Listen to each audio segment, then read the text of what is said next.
Hello, welcome back to the Mr. Arsenal podcast for match preview, review and player ratings. As you can see, we're in the background. We've got the image that's going around social media. I'll put it up there. It is. I missed it. I missed it during the actual build up of everything. But you know what? Fair play to the players, and we'll get on to that in a sec. But as you can see, I'm joined by Melvin and James already. Richard will be on soon. Good evening. Hi, James again. Hi. A second European semi-final in 3 years, and a transition as well. In a process of a transition season and all that, everything that's going off domestically, we've done something. But now the big challenge is next. The big challenge, because our former manager could come back to haunt us.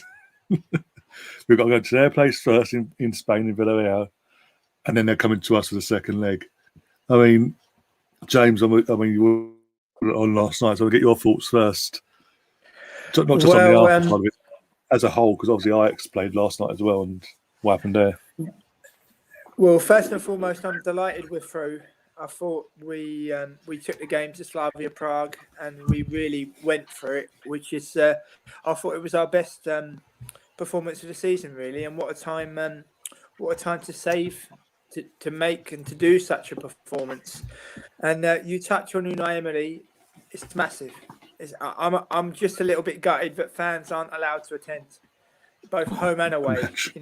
Imagine. And we're gonna be playing a team. They've won every knockout game they've played, and they were undefeated in their group. Although they was awarded 3 points for one particular game because of the opponents, they had an outbreak of COVID.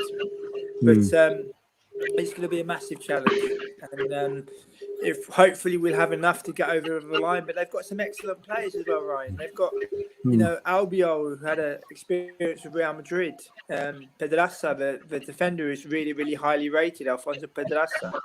They've got Pau Alcacer, who scored lots of goals for Barcelona and Valencia. So we're really going to have to be on top form, really, both home and away. And if we've got enough in the tank to get over the line over these two games, there's no reason why we can't win it.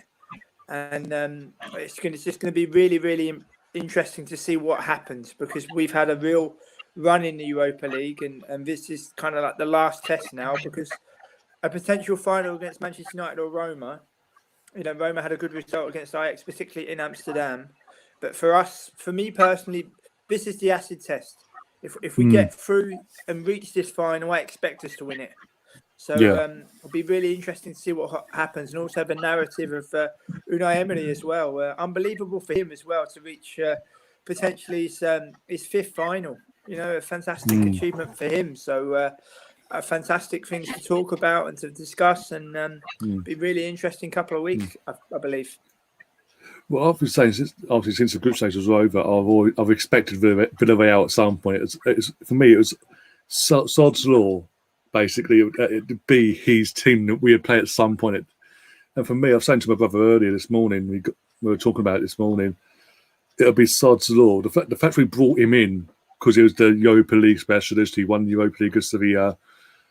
He got us to the final, but he just didn't get over the line. It'd be sod's law. He comes back against us first attempt, knocks us out, and goes on to win it. I actually, if we think about it all day, and I think whoever wins this semi-final will go to win it.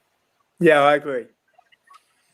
But but it's a massive, both big semi-finals as well. I mean, Man United and Roma. It could have been Man United Ajax at one point, but just that one goal eluded Ajax in the end. Yeah, the penalty missed in Amsterdam from Dusan Tadic, which wasn't a fantastically struck penalty, but you see that the small details at European level, and we're in a strange period both on and off the pitch, but it's a great opportunity for Arsenal as it is for Villarreal. But just a fantastic 2 legs ahead of us. Just such a shame that fans can't attend, because it would have been it will be a fantastic double header, and there'll be many a twist and turn. This game won't be over until that whistle blows in the second leg. Do you think who do you think has the advantage though? Because obviously, as I said, we're away first leg and at home. So does that give the advantage? Because obviously they've got an extra half hour to get an extra away goal if they need to. Yeah, you could say. I mean, there's a famous quote from the great Johan Cruyff, which translates into every advantage has a disadvantage, and every disadvantage has an advantage. So it's take your pick really. But I think we definitely need to score in a way to be at Real. People talk about going for the win. This is the team that's undefeated in Europa League. So for me, you've got to look at the most feasible thing, which is if we harbour ambitions of reaching the final, we've got to score an away goal in our first leg. I think that's going to be key. Yeah. But I see a lot of Arsenal fans. I mean, I've seen some tweets on my timeline this morning following a lot of Gooners where I think, how on earth, how is it possible to write such vitriol? I don't understand how it's possible. Really, I don't. Yeah, but it's not. It's not Unai Emery against Arteta. It's Arsenal against Villarreal, and that's what will win through in the end. Yeah, and also the Arsenal fans need to remember that Unai Emery, when it comes to double header, two-legged ties, he's on a 21 win streak since his last defeat in the Europa League. I know, obviously, Slavia Prague last night hadn't lost at home since 2019 December, but it's different. This is a whole nother matter. And as I said earlier, this manager, no matter what we thought of him at the end and how things dissipated for him as a manager at Arsenal, coach, whatever, he was still the Europa League man. He was the man that knew the Europa League inside out. It could get you through any and everything. I mean, that season we got to the final last time, the amount of times we had to pick ourselves up in pretty much every round apart from the Napoli round. I mean, what was it? Rennes, we were away first, lost. Yeah, lost 3-1. Yeah, and who's the other one? Not Mulder. Barty Borisov. Barty Borisov. We won. Yeah. Lost the first leg again away from home. It was away. It was always the home tie under Unai Emery that sort of got us through it in the end. And it's since obviously Rennes that from the Napoli round onwards, quarterfinals onwards, is where this run of Unai Emery has come from. But yeah, he knows what he's doing, and he's got the thing is, as I said when we did the draw, James covered it. I was saying if it was to be an Arsenal Villarreal semi-final, him personally will be motivated himself because there's going to be a lot of ex-players, Arsenal players that are ex-V's that turned on him and mocked him and things like that, and that in himself he'll install okay, I'm going to prove you wrong now. Not just that, it's then proving the board wrong for sacking him and panicking when things got tough and not backing him like they're back. And it'll make it even worse for him and more motivate him even more. So his successor has been able to bring in the players that he's wanted, whereas in Unai Emery it was always he wants someone, but he had to have someone else. So there's a lot of circumstances that are going to add to this. I mean, Richard's just joined us as well, amongst all the little chat we've had. Richard, how are you feeling as well after last night? I've got maybe a mixture actually of I've got a couple of feelings about it. Obviously, it was a good performance. There's no doubt about that. It was a great performance. His echo, yeah, you did get a bit of echo last night. We got there in the end, though, didn't we, Scott? So it was cool. I saw your one as well, Ryan. There's a lot of echo in your one, wasn't there, last night? Yeah, I don't know what happened, but it is what it is. We're pros. We continued. Exactly. We got through it. It was good. I mean, it was a good performance last night. Obviously, no one would have expected us to have won 4-0 over there with their home record as well. And certainly there was a 10-15 minute spell in that first half where that's as well as we played probably under Arteta and maybe even like longer ago than that, actually. But for me, it's as the day's gone on today, I've kind of reflected on it a little bit more. I'm actually become more frustrated with the fact that why can't the players produce those performances? Why haven't they been able to produce those performances more consistently in the Premier League? That's kind of annoyed me a little bit because you can see in flashes this season, we've played like that, haven't we? Similar, there's been a few games we look at and think, wow, what a great performance. Tottenham at home was one for a long time of that game and a few others as well. The Wolves first half and all that away. Yeah, there's been a lot, hasn't there? Leicester was a good performance in the league. There's been quite a few, but in a way, it's frustrating because clearly this team has got the ability. They showed it last night. They've got, it wasn't even their strongest team. You look at Decker was at left back, not his position. Right back, not his position. You know, and even the way that the front four kind of interact with their position. Obviously, this team are capable of performances like this. We've seen it a few times, and last night was probably the pinnacle of it. But why then are we producing performances such as we did, say, for example, against Burnley, or a lot of the home games that we've had, the home game in last week, the home game against Olympiacos? Why are we not able to produce these? I'm not saying we should play like that every single week, because not even Manchester City do that, but more consistently over the season. You know, we should. You look at some of the performances that we've had, we should be challenging for that top four in the Premier League with the players that we've got, with the performances that we have produced on occasions this season. You look at that and you think, you know, we've got all the capabilities there to have been challenged, especially this season when everybody's been inconsistent and, you know, some of the bigger teams have struggled like Liverpool. But we should be up there on the brink of the top four with this group of players. And it frustrates me that we're not. Last night was great, and I hope that we can continue on that kind of vein of form in the semi-final, because I think we're going to have to, because I think Villarreal are a better team than Slavia Prague. And, you know, that's going to be a tough game, but it does frustrate me. And a bit similar to last season.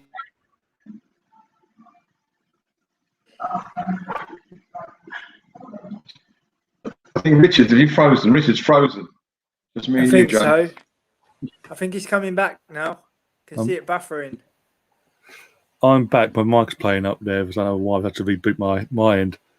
But now Richard's gone black.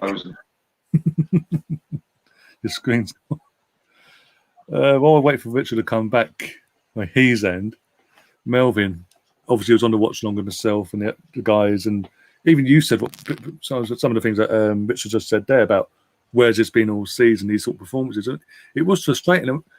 I think what was more frustrating for me was the fact of we made the tie look harder than what it was then in the first leg. Why did we have to make it so hard for ourselves? Well, I think I said it the other week. Will be real Arsenal, please stand up. Are these great performances the real Arsenal, or the ones where we really play poorly? It's a bit of a Jekyll and Hyde. I mean, one of the reasons is when he's fit, Emil Smith-Rowe is different class. He gels the team together. He's the energy. He binds the whole thing together. He's non-stop. He's trying things. Whereas before December, we had one route to goal. The wings. We weren't, nothing came through the middle. Everything was through the wings. And if they stopped us there, which they invariably did, we weren't going to score or even make a chance. So that was good. But it's right. It's a bit. Is it the personnel that changes to make us play like that? Is it some people that play? Have we got a couple of players in the squad that we should notice while they play for themselves rather than the team, and make decisions on what they want to do, rather than what's better for the team on the night? It's making me think like that.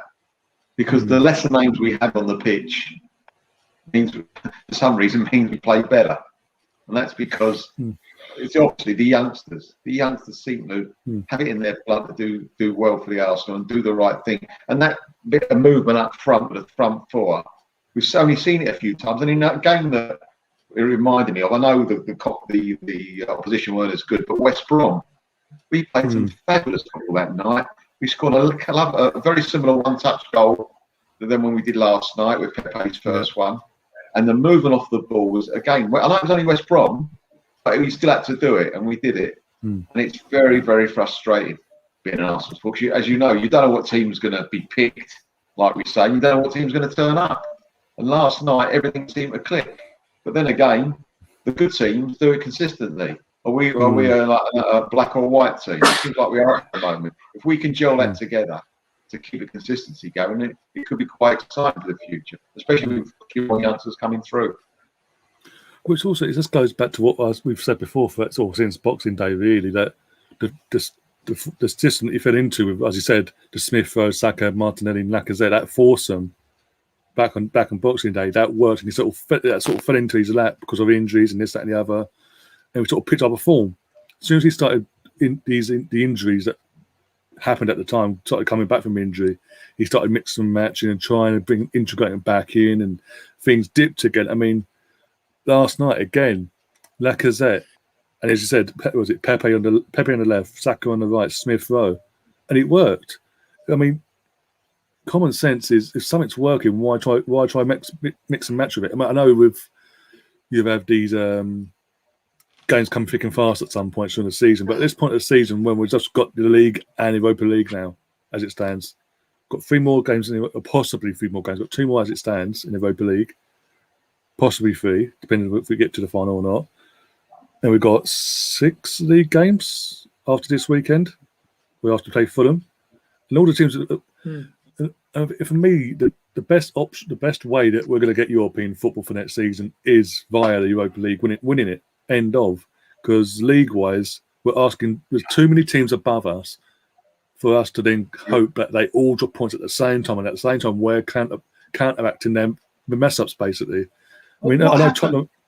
What happens if obviously 2 English clubs in the top 4 win the 2 European competitions? Does the Europa League basic drop down? So could 7th be enough?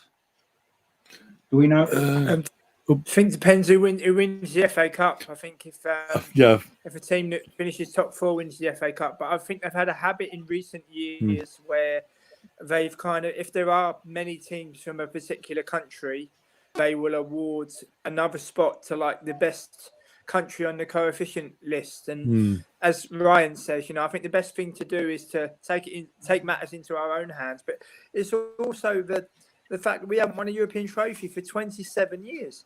And I was a very young Gooner. I was a very young Gooner when we won that. Yeah, I was when we about won 6 that trophy. About 6 gone on 7. I was very young. I was turning 11, I believe. And for me, it remains one of the fondest memories I've got. If you ask me to talk about my fondest Arsenal memories, that's right up there, along with the vintage double of '98, along with the 91 league winning season. Because that was my first proper season following Arsenal, being aware of everything that was going on, game after game, even the game that we lost. And 27 years is an awful long time. And we had a great chance in 2019 and we didn't quite get over the line.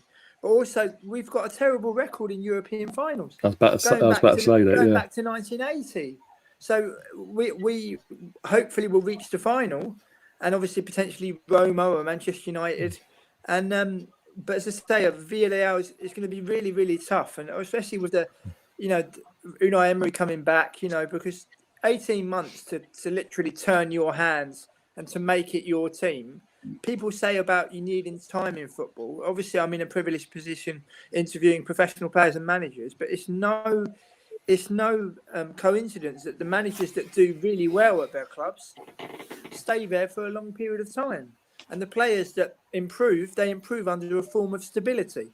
If you're chopping and changing every 3 games, and people seem to forget as well. If you change everything, there's no continuity. It could be as simple as a manager coming in and changing the position of a player. I mean, I was thinking about this last night. Xhaka is getting rave reviews at left back. Rave reviews. I interviewed Alexander Butner, who won the Premier League with Manchester United. He's now playing in the United States. And he was telling me, by trade, he used to be a central midfielder. And then John van der Brom, who's now managing in Belgium, also managed Utrecht and also I was at Alkmaar. He arrived at Vitesse and he put Alexander Butner as a left back. And in the words of Butner, his career took off. His career literally took off. And he went on to become a Premier League winner. And it just goes to show if a manager comes in and tries to adapt to different positions and thinks about things differently, if you've got too much of a turnover, especially at board level as well, what we have, and as well as the ownership model, you need stability in a football club. We didn't give it to Emery. We're giving it to Arteta, which I suppose is a positive thing. But also the young players, people forget. I mean, I've seen things today about Unai Emery. Those same people that have wrote some disgusting things, they wouldn't be able to tell you that Saka got his debut under Unai Emery. I watched Smith Rowe. Take on a very physical Sporting Lisbon side in 2018, November. It wasn't the greatest game you'll ever see. It was a boring 0-0 draw. But they literally tried to kick lumps out of him. And he stood his ground and he worked on it and he did really well. And now you're seeing the fruits of it. So we need to kind of realise that the answer is in front of our noses sometimes. We don't have to go buying loads of money in the summer.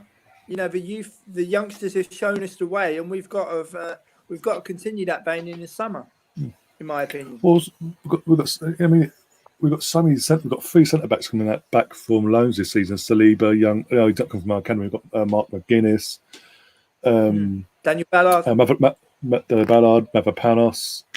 So in centre back wise, you don't have to go out. Look, David Luiz, because there's rumours he's not going to get a new contract. That's okay. Sure, cool. Because we've got plenty. We've got how many centre backs do we need in a club? And they're good young centre backs. They've gone out alone. I mean, for example, Mavropanos is doing absolutely fantastic apparently over in Stuttgart in Germany, to the point that Mislintat wants to hijack it and make it a permanent move as one of their chief scouts or something like that. But it is frustrating. I mean, we have got some amazing talent at the moment. Not just a few here and there. We've got so much talent. John Jules, Balogun, who just looks like he's going to have his contract officially confirmed, even though Fabricio has blown the whistle on that how many times this week. Obviously, it's getting the balance. I mean, do what Jules Graham did. Get the balance of using your academy, but go out with your player here and there, but doesn't have to go spend big like James says. But I've been saying that for how long? But some fan base. I mean, I think it was in the WhatsApp group chat. Me, Richard, and Melvin are in. Someone tweeted out, and it was obviously someone screenshotted it and put it in our group chat. Basically, I'm hearing Arsenal because Kevin Campbell was on Sky's Monday Night Football this week for both West Brom and Everton games, and he mentioned Basuma. He would suit Arsenal. And this fan was basically saying, we're going up. We're being linked to this 23-year-old player that's playing for a relegated threatened team, this, that, and the other. We ain't the Arsenal. I'm just sitting, I'm reading it. I'm like, does this person know that he actually go back and even if he isn't born till after the George Graham era, does he not go back and read things like the George Graham era and think, just our club history in general, and realise actually we've got history of doing this? George Graham's success was built on doing it.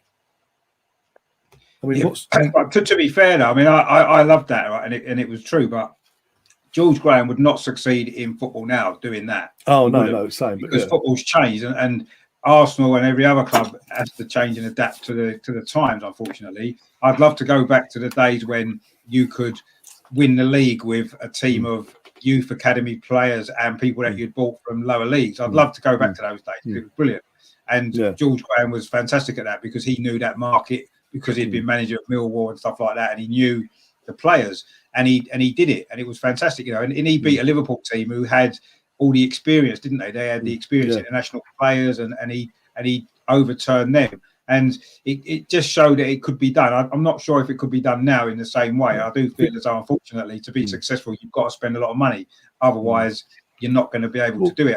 And I guess that's the nature of modern football now, which isn't what we like probably, but it's reality of the situation, isn't it? And I would rather we did go back to the George Graham days, but we could try that and we would find that we'll end up where we are now in mid-table, because that's what would happen, unfortunately. I mean, most recently, obviously, Jurgen Klopp in what season it was now, but I think it's his first full summer window. And basically, he didn't go. I'm not saying he went out and bought an entire squad's worth of players that were from lower ranked teams or whatever, but he bought 3 key players that are still part of this team now that have gone on to be part of the major success in Wijnaldum, who've just been relegated with Newcastle that summer. Robertson for £8 million from Hull City, and Sadio Mane from mid-table relegated threat in Southampton as well for 25 million, something like that. No, he paid a lot more for him at the time. It was a lot of money he paid for him. Yeah, but it's worked out a fantastic deal. But I remember thinking at the time, he's something like 35 or 40. He paid a hell of a lot of money then. But what a great thing to turn down. He bought Oxlade-Chamberlain from us as well, though. Let's remember, he did buy Oxlade-Chamberlain. Squad player. There you go. Oh dear! But my point is that there are still gems out there in our own league, even if they are of a Brighton or Aston Villa or whatever, that could come to an Arsenal or Man United or Chelsea, etc. Look at Watkins at Aston Villa, come from Brentford in the Championship. He's scored 14 goals this season in the Premier League in a mid-table team. Let's face it, he's not playing one of the top sides, is he? So it just goes to show that if you've got a good scouting network and in this country, and you're not only just looking at the foreign market, you're also looking at players in the Premier League and in the Championship. You could build a decent squad without spending millions and millions of pounds. And also, as well, you're going to have players that know English football and haven't got to spend a year or 2 years adapting. They know straight away and come in. They know the country, they know the league, and they're going to be able to hit the ground running. As I say, the guy there. I mean, I know the one at West Ham from Brentford. He's Ben Rama. He's maybe struggled a bit, but then West Ham have got good players in competition for his position, I suppose. He hasn't played as much. That's probably why. But there are some good players out there. And I mean, Basuma, for me, is a no-brainer. Yeah. Last year from Watford when they got relegated, but he went to Everton. Yeah. And Basuma is a similar type of player, probably better actually. So yeah, I would definitely look for that. In fact, I wouldn't even buy a player this summer that hasn't played in English football before, because I think we've found it's been a struggle before. You know, it's all very well buying these Brazilians and buying these players from Spain or France, wherever it is. But if they're going to take a year or more, in the case of Nicolas Pepe, to adapt, it's not good value for money, is it? I would rather buy players that can straight away come in instantly and do a job straight away. And that is more likely to be a player that played in English football. It doesn't have to be an English player, just someone who plays in English football, like Basuma is an example of that. There's loads of them out there.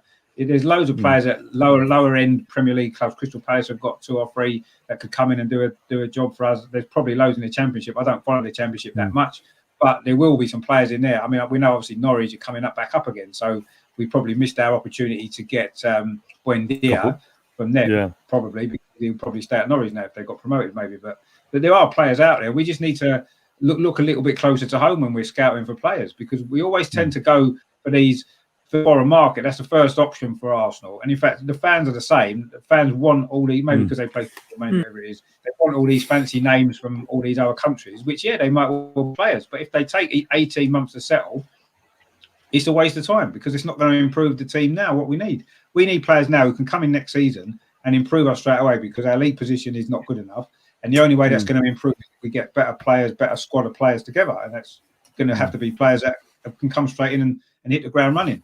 And for me, you look at the English market first. And if we can't get any players that way, because whatever reason we can't get the deals done, then fair enough. Then obviously look elsewhere. But you've got to start there, surely. I mean, anyone who doesn't want us to, who doesn't think Basuma can do a job for us, is just doesn't understand football at all today. Clearly, because he clearly is better as a midfield player than all of our midfield players, probably apart from Thomas Partey when he's on form like he was yesterday. So why would we not want him? Why would any Arsenal fan not want Basuma at Arsenal?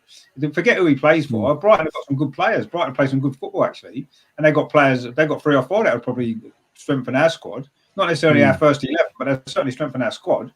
And we shouldn't turn our nose up at players like that just because they play for Brighton, or they might play for Aston Villa, or they might play for even Sheffield United. We're supposed to be after that guy. Is it Sander Berge from Sheffield United? We've been an interest in him, and he could probably. I don't know that much about him, to be fair. He's had a couple of decent games for Sheffield United, but I don't see any reason why he couldn't come straight into our squad and fill that gap in midfield that's clearly lacking in depth. So, look, we need to forget about where our players come from. We need to look at what they can bring to us, what they can bring to our team and our squad. And that should be the first port of call. And if they can improve what we've got, and that they're the right character and they can adapt to English football, then fine. They should be your first options. And then after that, you look a little bit further afield if you have to, and try to get some players in that way. But I don't know. I just think we need to, we're not Manchester City. We can't just write out a shopping list of all these top players and say, right, these are all the players we want, because we're not going to be able to afford to buy them. So it's pointless. Let's look at players that we can realistically get. A player from Brighton, Arsenal can realistically get, and he's a good player that will improve. Brilliant. Let's get that done first. So that's the first one done. Then maybe look at some of the other teams that are struggling and get relegation. Maybe some of the teams that go down. Fulham, I like Anguissa, who plays for Fulham. I think he could do a good job for us. There'll be a few in midfield area in some of those teams. West Brom. Oh, they got Maitland-Niles, haven't they? Maybe we should buy him. He's done quite well, hasn't he? Quite through that midfield as well. But you know what I mean? I just feel there is definitely a snobbery around not just Arsenal fans. Unfortunately, it seems to be people at the club as well that deal with the transfer. It's almost like if they feel that if they were to buy Basuma, that there'd be a massive backlash from the fans, and there might be, but that's not important. But what's important is, I don't understand it. I mean, I saw what went on your timeline yesterday, Ryan, and I put out these guys are very anti him probably have never seen him play. Because every time I've seen him play, he looks very impressive. Yeah. He's got everything you'd want in a midfielder. Everything. And if this guy came from abroad for 50 million, you'd go, God, that's a good player. You know what I mean? It's like they've got preconceived ideas. What's about him that you don't like? What can he not do? He controls that midfield. He can give a pass. He's got everything. So I just don't understand it. I don't know if they do it to wind people up or what. Because he's at Brighton, because he's at Brighton, that's what they've got against him. Because he plays for Brighton, and Brighton aren't a big club or a top side. They're struggling against relegation. So that automatically means they can't be a very good player because they play for Brighton. That's the point they make, and it's ridiculous. Oh, right. Is that right? There's plenty of good players that play for lesser teams that should be playing at a higher level than they actually do. And if someone's got to buy them and take that risk, as you said, Jurgen Klopp did with a few players a few years ago. He took a chance on them, and they proved to be a success. And that's what we need to do more of. And fans need to look at, if we buy a player, look at how well they play for us first before you start criticising them, for one thing. And secondly, look at what they've done in their, how they've played for the club that they're at as well. Because that might give you especially if it's in the Premier League, it might give you an idea of how good they're going to be able to fit into our system and our team. And I agree with Melvin. I think Basuma is the all-round midfield player that we need. He's got everything that would improve. We look at our midfield. When you take Thomas Partey out now, there isn't really, we lack that sort of a player. So if we can buy 2 or 3 players of a similar kind of profile, then we've got great cover in that area, and that's brilliant. That's what we need. I would sign him. I would still sign Decore if we could get him, but I think that ship's probably sailed now. But definitely sign 2 or 3 similar players. To me, that's what we need, and then we can rotate, and it's not going to be a problem. And if players are injured, it's not a problem. If Thomas Partey was to get injured for the semi-final, for example, we're struggling, aren't we? Straight away, we're going to struggle in that midfield because who would come in and be able to do his job? Nobody, because we've got no one else to come in and do it. So this is why we need to get these players in. And just because they play for Brighton or they play for Fulham or they play for Sheffield United, it doesn't matter. If they're good enough, they're obviously good enough to be in the Premier League. And why can't we develop them and make them even better? Coming in with better players around them, which Richard. Go on.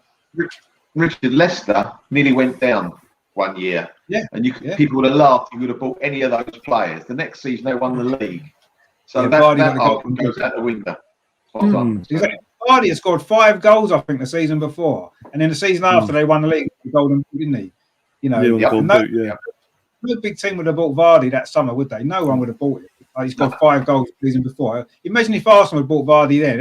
Arsenal fans would have been up in arms, wouldn't they? What are we buying for? They were up in arms. I remember the end is nigh. We tried to buy him after he'd won the league. Do you know what I mean? When he'd proved himself. But I mean, it's true. That's a good point, that Melvin, because Leicester had a team full of players that no one would have touched.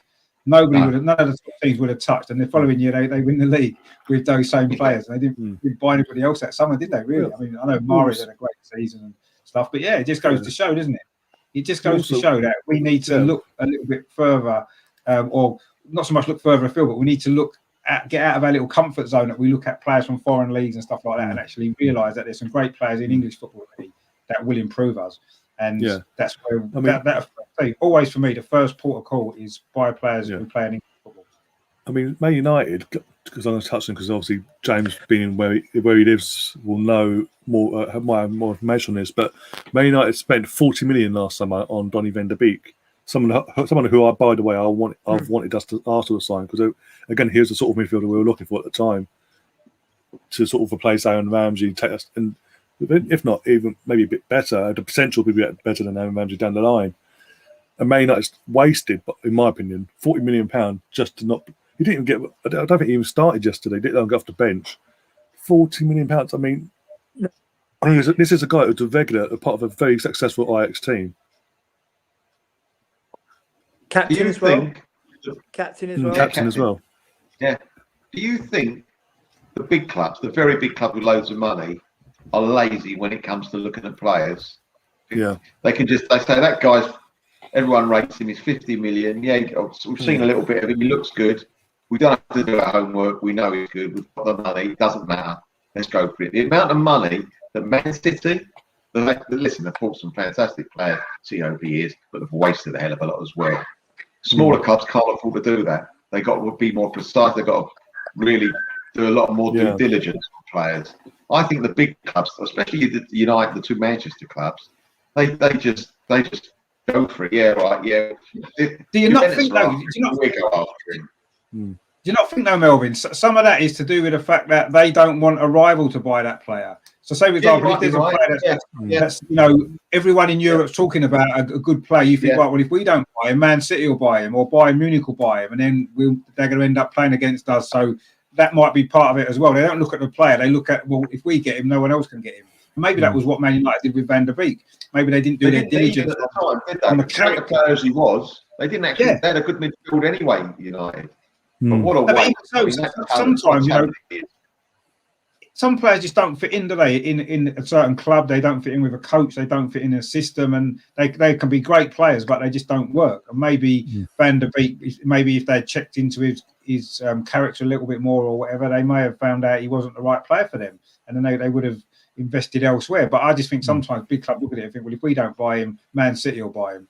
So, let us get him instead. And maybe sometimes that's what they do. And Man City have done that quite a lot. They've just bought players they don't need, and then they have them for 2 years and then sell them on because they don't need them. They loan them out, or sell them at the end of halfway through their contract. So, I mean, unfortunately, clubs like that Chelsea have done it as well, haven't they? Quite a lot. And big clubs with a lot of money, that they don't have to think about a budget. They can just spend money on whatever they like. And unfortunately, we have to be a little bit more clever. And we haven't been clever enough, have we? A lot of the time, unfortunately. We've wasted a lot of money as well. Yeah, we need to start being cleverer now, because especially if we're not in Europe next season, which is still we've got a good chance now in the Europa League, but we might not be in Europe next season. So we have to be really clever in the transfer market. We might have to be even cleverer. So we need to start looking closer to home, looking at getting some good players that are not necessarily massively expensive, that we can get in and going to improve the squad, because our squad, we've got a good 11, I think, but the squad depth in certain areas of the team is not strong enough. The reason why Jack is playing left back is a typical example of that. We don't have anybody else. We've got one senior left back in the club and he's injured. So what do? We have to play either a right back there or a central midfield. And Jack has done well there, and I think he's been brilliant. But that just shows how weak certain areas of the squad are. And then you take him out of midfield, and then we struggle in midfield. Yes, Ceballos has come and done okay, but again, he's not the long-term solution in that area of the pitch, is he? I don't think. But but this is the problem that we've got, and we need to get these players in. It doesn't matter where they come from. If we can improve our squad, let's do it. And if we can get the deals done at a good price, which someone from Brighton is going to be cheaper than someone from Ajax, for example, or somebody from Real Madrid, it's going to be cheaper to buy, aren't they? I don't think that's going to be an issue. So, it makes certain sense, doesn't it? Yeah, I mean, there's a question here from Russ in the chat to James directly. Says, are there any deals going for good players in Holland? Well, I'll touch on a few things if you don't mind. I'll start with Van der Beek. First, Donny Van der Beek. It looked all the world that he was going to Real Madrid. It looked to be the most worst-kept secret in Dutch football, but he's going to Real Madrid. It looked to be a question of when is it happening. All of a sudden, Real Madrid didn't come in, and he signs for Manchester United. Not only do I speak to players and managers, but I also speak to agents as well. Clubs are being spammed. Clubs are being spammed by WhatsApp message. We've got this player, you want to go and take a look, in the hope that a club will take the bait.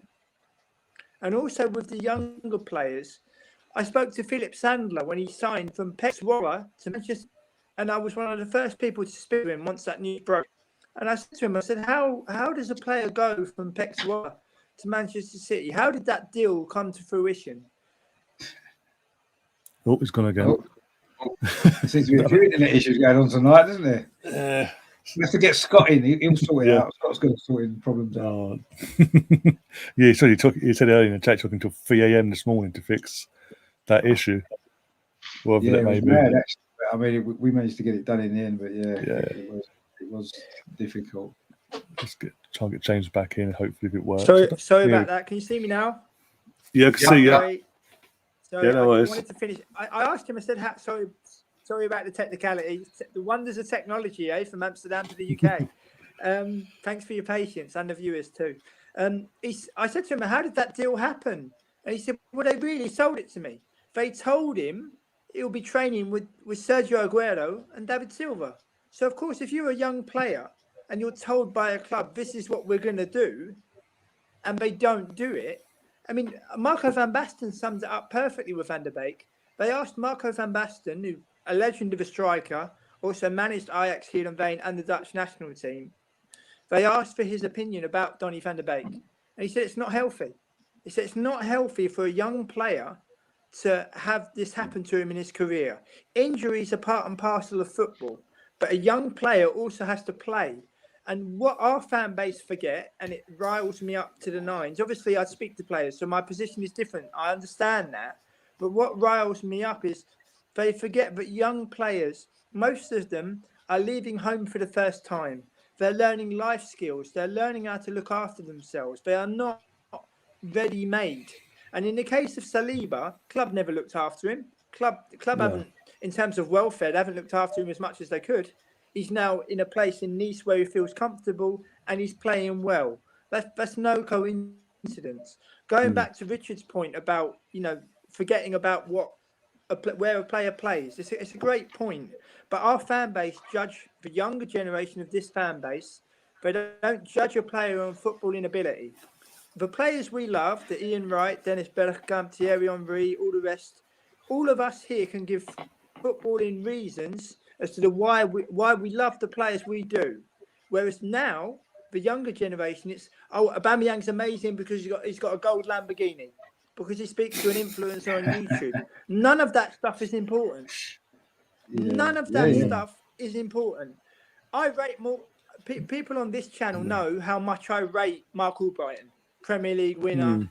How on earth he's not been capped by England, I will never know. I have Arsenal fans telling me Reece Nelson's already better than Mark Albrighton. Mark Albrighton's had a career and has got a career. Reece Nelson's hasn't really got going. Mark Albrighton's a Premier League winner. You watch Mark Albrighton be important for Leicester in the FA Cup semi-final. You watch those crosses he put in. That season where they won the league, it was as important to Leicester as Riyad Mahrez and Jamie Vardy. Yeah. And all those balls that come out of the top, which people thought fell out of the sky, they were pinpoint passes by him. I've rated him. I said, we should turn on Mark Albrighton. Oh, he's rubbish. But our fans need to come away from ignorance. They can tell you the latest club that a player played for, but they can't go back in time. Ruben Diaz, I've known about him since his time at Braga. Never mind Benfica, Braga, the team he played for before he arrived at Benfica. And Rich makes a point about the scouting network needing to be better and being more proactive.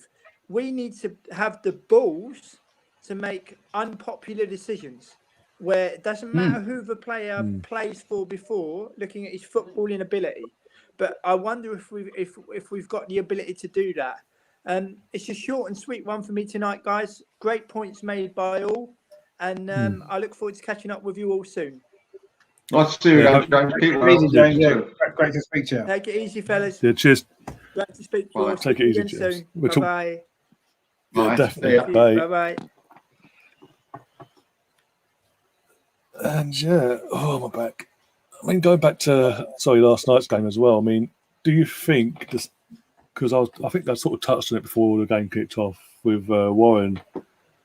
That the whole situation with Slavia, with the previous round against Rangers and Glenn Kamara, one of our former players from the academy, getting abused the way he did, and then the whole aftermath, and eventually the player's been given a 10-match ban. He's admitted to saying whatever's been said to Glenn. So he's been given a 10-match ban. I think it's too lenient. It's too soft of a punishment, to be honest. It's racism at the end of the day. I've seen lesser issues being happen and get bigger punishments. And it's a consistent thing with UEFA. He's admitted to it, though. He's admitted to it. That's what he's got. I thought he said something else. I thought he lied and said something else. And originally he suddenly changed his tune. Originally, he was denying it. Like, no, it never happened. I'm a victim. I've been attacked for no reason. Apparently, UEFA called him in, and apparently, UEFA, in the investigation, he's admitted to saying whatever he said. Hence, why I got given a 10-match ban. And why do you not think that he was maybe advised to admit it so he'd get a lesser punishment? Do you not think somebody advised him to do that? Definitely. Possibly, but at the same it doesn't time, necessarily mean he's guilty, does it? It just means that he knows he's going to get a lesser punishment. Perhaps, I don't know. I mean, it's just speculation. That kind of the point is a 10-match ban for what he said is what he really said, and he's admitted to it. A 10-match ban is not nowhere near enough, is it? As a deterrent. But what's as we saw last night with our players taking a knee, not just taking a knee, but literally facing the Slavia players as they stood as one Slavia. Against UEFA, against this ban and this, that, and the other, saying up for their player.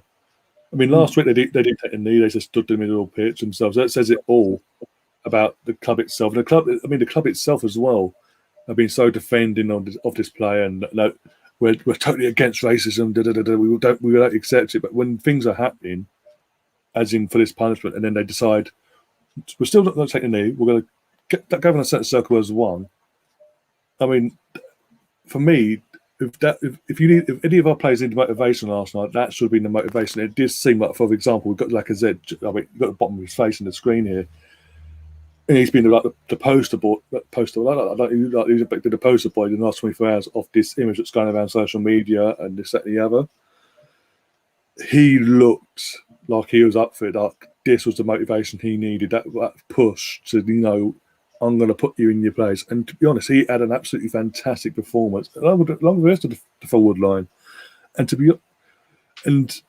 We'd never allowed him, even defensively in our midfield, we'd never allowed him to get in our faces and play their own game or dictate sitting back and defending the 0-0 draw at the time. And also the mentality of play, because the Smith Rowe goal got taken off for offside. In times gone by, we've seen our players for the next 15-20 minutes drop their heads. In that time, the momentum swings. The other team gets into it, scores a goal, and it makes it even worse. I mean, so I've got to take the hats off to the actual team, for players itself. They actually going digging deep and getting the head back up within 2 minutes. Pepe scores an absolute, I say wonder goal, an absolute peach of a goal. I'm watching it back. Even when I'm watching it back, I think, shoot. Fucking shoot! But it looks like he's holding on to it for too long. It's like a Michael Thomas situation, wasn't it? Go on. But I tell you what I thought was different about us last night, which I haven't seen for a long, long time. I thought our midfield and defenders, most certainly our two central defenders, were very aggressive. We were actually normally we're the team that gets fouled, on. We were actually giving a little bit out. And I thought, hold on a minute, I haven't seen this for a long time with Arsenal, years. We were actually putting our foot in and keeping it in there. I mean, they were complaining a lot, the other team. They weren't ready for it. They didn't expect it, and nor did I actually watching the game. I was happy to see the referee let the game flow, because another referee might have pulled us up a bit easier. But that was nice to see the centre half doing, and also Chambers to a degree getting stuck in. He looked like he fancied a battle holding, didn't he? He fancied having a couple of one-on-ones. I don't mind if he's in that mood. It keeps him awake, doesn't it? Yeah, it does seem like that. I mean, the one player that's gone under the radar for some of our fan base, like it seems, from what I've seen from my side of social media on Twitter, is Thomas Partey's performance last night. Absolutely phenomenal. Yeah, I mean, I don't like going on stats, but literally he led the way on everything: tackles, blocks, literally put passes going forward that led to goals. Every stat you could possibly think of in a positive sense, he led the way in the entire match apparently. And when you consider, go on. So sorry, just to talk about the team. I'll tell you what's quite strange also about last night's game. You think our attack played well, yeah? The midfield played well going forward, yeah? But defensively as well. Yeah. They did. But normally when we play well going forward, our left back, Tierney's doing it, or Cedric's doing it. We didn't have to rely on that. We were so good going forward. You forgot about Xhaka playing left back. Yeah. He never crossed the halfway line, which I'd like to go at him. He had a good game. It shows we were so good going forward. We didn't have to rely on our left back to get us out. It was really, really good last night. Really good. We were different last night. We played different. Let's keep it up. Let's keep it up. I hope this ain't a blip. All I would say is though, right, and it's been bugging me quite a lot. All I would say is that for me, there's two things. First of all, for Arsenal, the semi-final of the Europa League should have been the minimum expectation in the first place, right? And we've got there, brilliant. And secondly, that performance last night, and as we've seen, I said a bit earlier before the internet went, that for me should be almost the default performance, right? We're getting overly excited for one reason, because our performances have been so inconsistent and so poor true. for a lot of years. Expectations, right? So low expectations. What it's like, look, Melvin, what it's like, right, is, for the last year, we've had all our freedoms taken away from us, right? And suddenly now, the pubs are open, the beer gardens are open for 6 people, and we're celebrating as though this is a great thing. It's not, because it's worse than things were before, right? It's a lot worse than things were before. Why should we be celebrating that? And this is what last night feels like to me. It feels like we're over celebrating because of how much crap we've had to put up with for the last few years, maybe, or certainly last year. And we're sort of saying, well, okay, we're still worse than we used to be, but it's better than it was yesterday. And to me, that's not. We need to reel it in a little bit, and what we need to do is produce this performance in the semi-final, in the final, and then that to me that would then be the pubs opening with no restrictions and everybody having a used to do. But we're not there yet. We're celebrating the fact that we've got something rather than what we really want. But at least we're on the way there. But I just want to reel it in a little bit and not get too carried away by the fact that last night was a good performance, and let's not distract away from that. But this is what we should have been. This is where we should have been anyway. That should have been a default performance from Arsenal last night. We shouldn't be surprised or shocked at how brilliant we were. That should have been a default performance. And the performance in the previous leg, or the performance at home to Olympiacos, they should be the one-off rarities that you think, well, okay, everyone has a bad game, that's fair enough. But last night should be that's the default performance from Arsenal. And getting to the semi-finals is the minimum requirement for Arsenal in this competition. And we've done it, which is good. Now we need to go further than the semi-final, and we need to get to the final as we did a couple of years ago. But this time we need to win it, obviously, as we know. But let's just try to not get too excited, And on Sunday, if we put in an average performance against Fulham, which I won't be surprised if we do, because there's going to be rotation, let's not go over the top either and think, oh my God, where's the team from Slavia? Well, the team from Slavia are probably at home with their feet up, hopefully, resting for the semi-final. But we just need to keep our expectations in check, really, and understand that this is the pub garden with 6 of your mates. We're having to wear masks to sit out in the freezing cold. If we win the final, that'll be going to the pub with 50 of your mates jumping around and having a good time. So let's understand where we are. That's fair comment. Yeah, that's fair comment. I was watching the Highbury squad last night as well. They were live, and while they were live, one of them looked into it and they were saying, "Guess when the final is? May 26th." But obviously, if anyone that old enough to remember, obviously 26th of May 1989, Arsenal go to Anfield, win the league 2-0, etc. So they're all as I'm watching, I think, don't jump ahead. Let's get past Villarreal first. Haven't we played another final on the 26th of May that we lost as well? I seem to. I'm trying to think now. Champions League was on May 17th. It surprised me. May 17th. 2006 was May 17th. We won one and lost one, because we won the 2014 FA Cup final on 17th of May and lost the 2006 Champions League final. I think it was another final on 17th of May, actually. One of the FA Cups that we won. Let's be honest. I'm sure there was another one on the 26th of May. I'm sure that's not. Oh no! I'll tell you what it is. Man United beat Bayern Munich in the Champions League final on the 26th of May. Yeah, that was like a defeat, wasn't it? That was a defeat. Yeah, that was on the 26th of May as well. Because that year I remember thinking that obviously further back in the tournament, when we maybe thought we might have won it, that the final was on the 26th of May, and I thought it'd be brilliant if Arsenal got to the final and won it, and it was Man United. That's what I'm saying. That's what I'm saying. When they're hearing it, they're getting a bit carried away. I'm like, calm down. Let's get past Villarreal first. Let's play Villarreal. Get past that. And if anyone thinks it's going to be easy, it's not. I mean, I didn't think Slavia Prague would be easy. I mean, it wasn't easy. We made it look easy last night, I suppose. But I think Villarreal are not going to roll over like that. They're going to. I'll be surprised if they did. Be honest, if they roll over.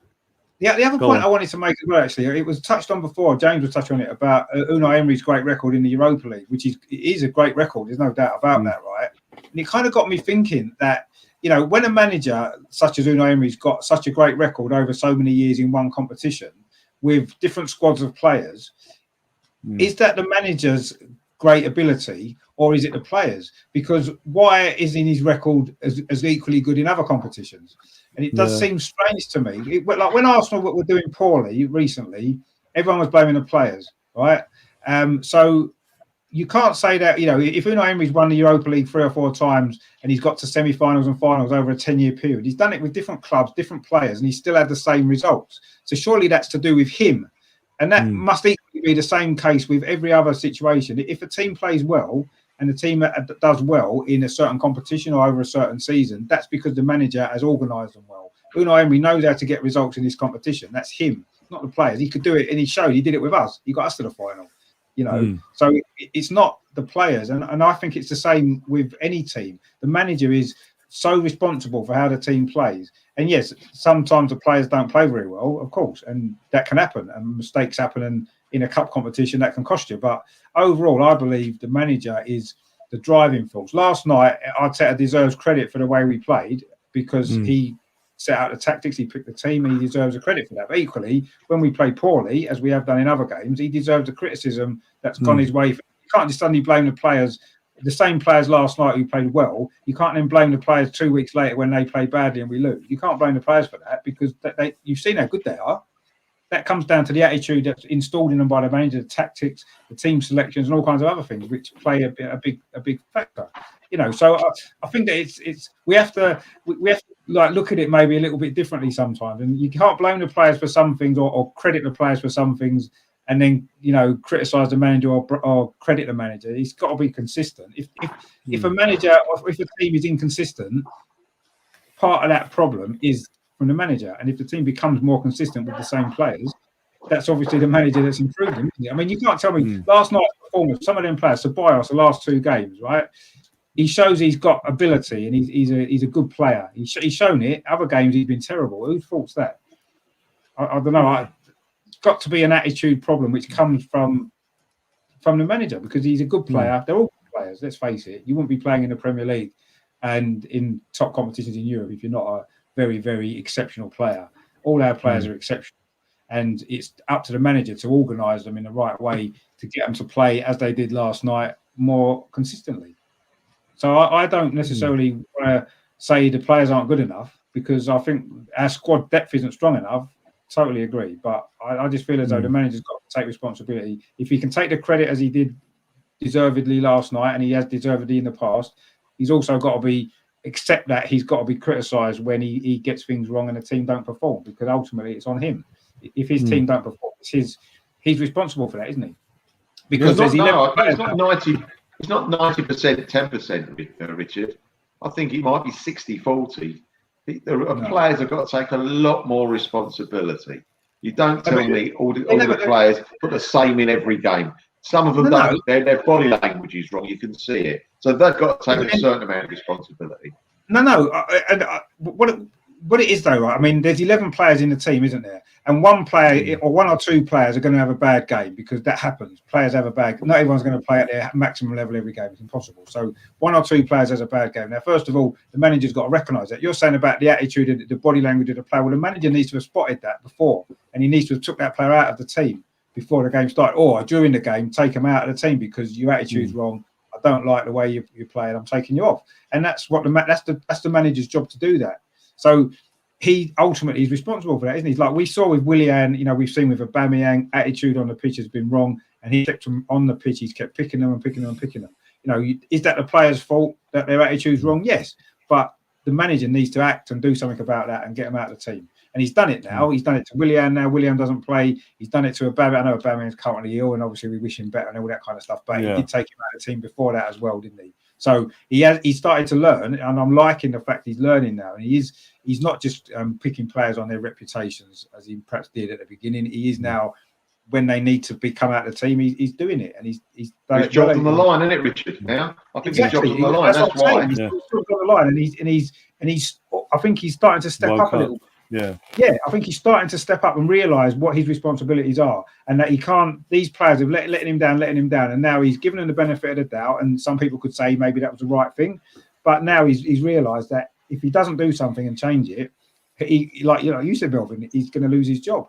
And he's made the right calls at the right time in the last few weeks. To be fair to him, he has, and you can see the difference it's made. We've yes, there's been some poor performances, Liverpool and stuff like that. We know, but when it's mattered, last night in the other previous rounds, he's generally started to get it right, and he hasn't been afraid to make those big decisions with the players. So it is. I wouldn't say it's 64. I'd say it's more maybe 75-25 possibly on the manager, and the players have got a responsibility as well. Of course they have.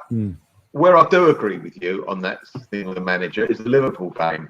I think we went out there with the wrong attitude, and that has got to be fingers got to be pointed on him. I agree. Arteta should take a lot of the blame for the way we played against Liverpool. And he took it. He said it afterwards. He said it was his fault. He kind of said it afterwards, didn't he? That it was. It was. I believe. I believe that. It was his fault. Yeah.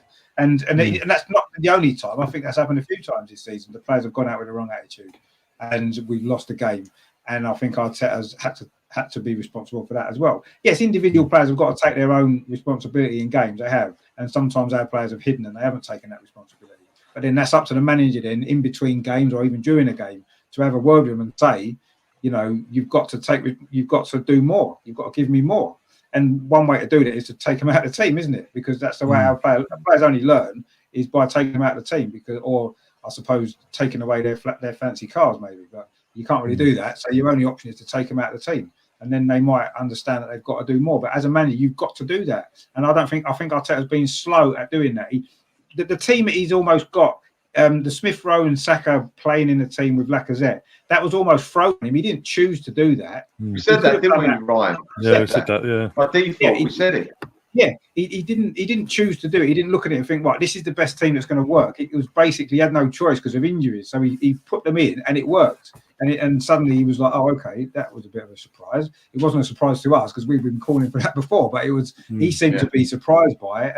And he has now, and you can see the difference. When Saka and Smith Rowe play, I know they're two young players and it seems ridiculous, but look how much better we are as a team with those two in it than doesn't play. It's almost embarrassing sometimes when you look at it. We've got these two, 19 and 20-year-old, whatever they are, because that's about what they are. Not many first team games between them when you look at it, and yet when they're out of the team, we're not half the team that we are when they're in it.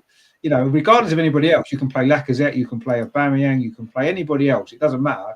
If you've got those two missing, we're missing a massive part of what makes this team produced these good performances that we've seen since Christmas. And there's been a few since Christmas, and it's mainly been down to those two because one or other of them's playing. It's usually both. The better performances have been when they're both playing. And people have said when Aubameyang doesn't play, we play better. Yes, we look as though we do. We play better when Smith Rowe and Saka are both playing. When they're both playing in the positions they played last night. Smith Rowe in number 10, Saka on the right. And Smith Rowe sometimes has played on the left. He's not as effective there. He does all right. He's better in the number 10 when he can get on the ball, he can pass it quickly, and movement as well that Saka gives as well, open up options. It's just like last night, that front four were brilliant, wasn't they? Pepe as well, to be fair. I've been a cricket. Brilliant. All four of them, that front four, playing like that cause problems to any team in the world. That front four last night, playing the way that they did. Regardless of the midfield behind them. Yeah, Partey helped out because I agree with Ryan. I thought Partey was brilliant last night. It's his best game for us.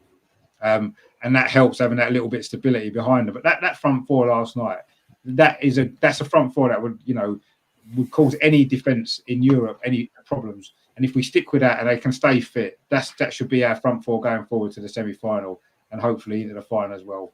And I agree. Just to touch on Smith Rowe, I love the way he doesn't always kick a ball, does he? He caresses it. He's got that ability to just slightly touch a ball and it goes exactly where he needs to go. The movement with it as well is all in. He flows, doesn't he?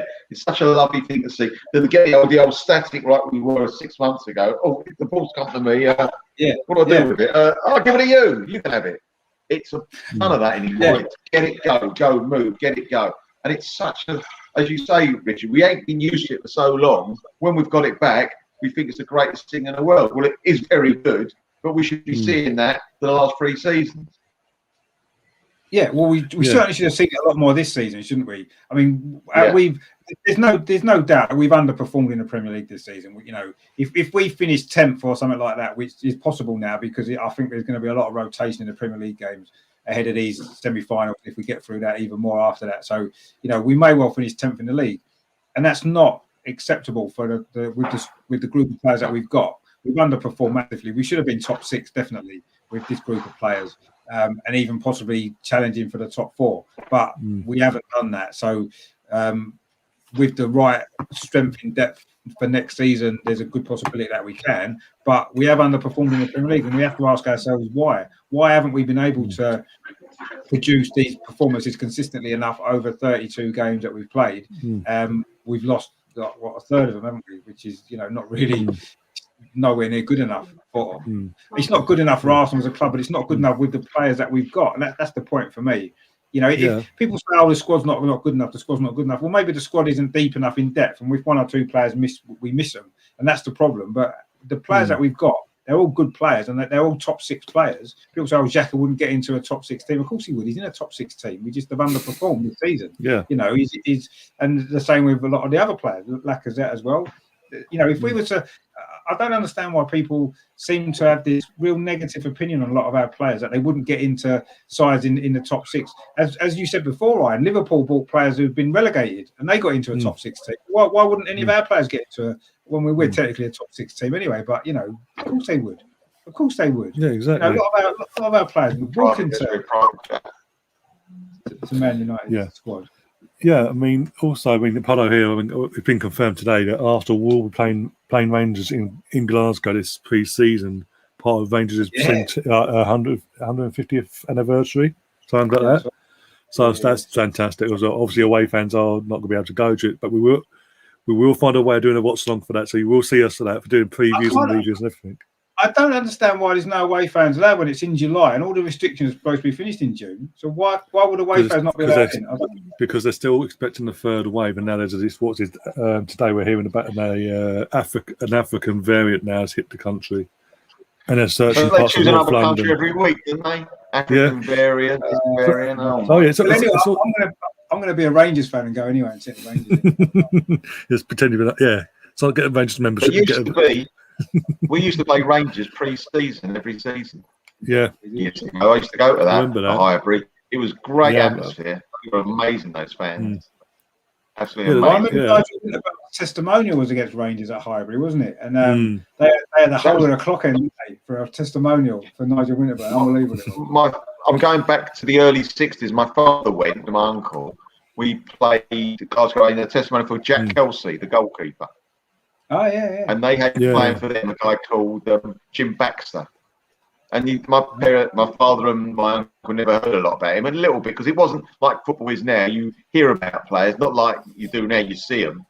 And they come home the next morning when I got to school, they went, "This player is unbelievable, this Jim Baxter." They thought he was like world class, and he went to Forest, I think. Never quite made it at Nottingham Forest, though he was a Scottish international. But, we had very big ties with Glasgow Rangers Arsenal for years. I don't know what went wrong, but we had some very, very big... Perhaps that's why we're the team they want after 150. That's why they've chosen us. I think so, because apparently there was a relationship going back to Herbert Chapman and the Rangers. Herbert Chapman. It's gone all the way back to them days. And Arsenal and Rangers have always had this kind of relationship, if you like. And that's why we played them in friendlies all them years. And we played them in a few testimonials and stuff. So, there's always been... I think we played them for their 100th, their centenary. Centenary year as well. Yeah, we played them in that. Took 1-2-1. Right. Yeah. And now we play them in just read it up on the phone. It seems like there's been a history of Arsenal and Rangers actually with a relationship together. So that's why they wanted to play this game against us, which is great. I've got no problem with Rangers particularly. Not at all. I think Apollo in the chat is saying you're more than welcome to come to be a Rangers fan. I can get you tickets. If I can get tickets, I'll sneak you in. That's a deal, definitely. We're holding to that. We want to go to that. Definitely. If you can sneak us all in, that would be great. Oh dear. Well, Boyce says Celtic not Rangers boys, but Tierney won't be happy hearing this conversation. It is what it is. If he comes from Rangers, it'll be a lot better. No, he won't like it. No, but with that, I think we sort of start wrapping things. We've gone over an hour now. Melvin's got to go. I've got to go. Yeah, I've got to go. Literally, you've got to go, and then Richard's got to go soon anyway because he's got stuff. You've got a show tonight as well. I'm not doing it tonight now. I've decided. I'm going to do it tomorrow. I think I'm going to do it tomorrow. Okay. I still got a Fulham fan, actually. I don't know if there's any Fulham fans out there watching this now. What about that geezer, Richard? Richard, what's that guy called? The one on television, the tall guy, does all the quiz shows. Fulham Oh, I know supporter. you mean. Is he a Fulham fan? Is he? Oh, Well, you're blimey. joking, aren't you? The biggest one going. Isn't he? Try No. and get him on. He's the tallest Try one and going. spread the network. Spread the word. Yeah. I've been trying to get one all week. I haven't had any success. They don't seem to have many channels on YouTube either, Fulham, do they? For some reason, I don't know. No. There is a Fulham fan on tonight on one of the channels. Is it the Arsenal? Not the Arsenal. The Hybrid Squad. Highby Squad, it might be. I'll double check in a sec. They got a actually. Fulham fan on tonight. They got a Fulham I fan. believe so. Try and grab hold of him. I'll just check for you now. I'll have a look. I'll check it out and try and see if I can get someone There's one of them. tomorrow. They've definitely got one of them. Are you available tomorrow, Melvin, for that? Tomorrow night. What was it? 8 o'clock. Well, it can be any time, really. 7, half 7. I prefer it 8 because I'm going out in the afternoon. I think I'll be Okay. Well, that'll probably be all right. That'll probably be all right. I mean, I'll see if I can get a Fulham fan on first. All right, see, let me know. Let me know. I'll let you know. Yeah, I'll have a look at that Hybrid Squad then, see who's on there, and see if they fancy another show tomorrow. Maybe I'm sure they will. Ryan, thanks very much. Yeah, no problem, mate. Yeah, I'll speak to you shortly. I'll probably see you Sunday. Probably, yeah. And Richard, I'll probably see you tomorrow night. Thanks, gentlemen. Hopefully, yeah. Thanks. Cheers, Melvin. See ya. Take it easy, mate. Speak to you soon. Take it easy, mate. Bye. And Richard, where can people find you then on your social media and obviously your YouTube channel? What's coming? Yeah, YouTube channels over and over and over again, and so I'm hoping to get the Fulham match review show tomorrow, preview show tomorrow. So I want to get a Fulham fan on. So I say, if you know a Fulham fan who might want to come on, please put them my way. Would be really appreciated. And I'll probably do a watch along on Sunday. I should be back. I'm working in the morning, but I should be back just about for kickoff. So I'm hoping to do a watch along for that, and be loads of other stuff as well on the channel. So it's over and over and over again. On Twitter, it's over and Arsenal, and I am at Gooner Rich B. So yeah, if you know a Fulham fan, please send them my way, and if they're available tomorrow night, that would be fantastic. Yeah, and obviously a big thanks to James as well for being on earlier. Go and follow him on Twitter. James, just put literally the search engine, put James Rowe in, and it'll come up. You'll see me. You'll recognise him basically, and you'll see all the work he does, all the articles he puts out, pretty much every day, pretty much every other day. Is non-stop work basically. But yeah, you're going to see me again probably tomorrow. I don't know yet. I've got to see if I can find some guests for tomorrow for a preview for tomorrow. Definitely see me Sunday. Nice early in the sense of it's lunchtime still, or Sunday lunch, whatever way you want to look at it. But 1:30 kickoff, so we're going live about 1 o'clock, going through the team lineups with myself, Melvin, and the guys, and then we'll do the review later on that evening as well. The review and play back into that, and then Monday I will play it by ear. See how I go. See what's coming about basically from them. I may even do some FA Cup watch-alongs as well, just to fill the time, because I still can't do fuck all apart from go to gyms and this, that, and the other.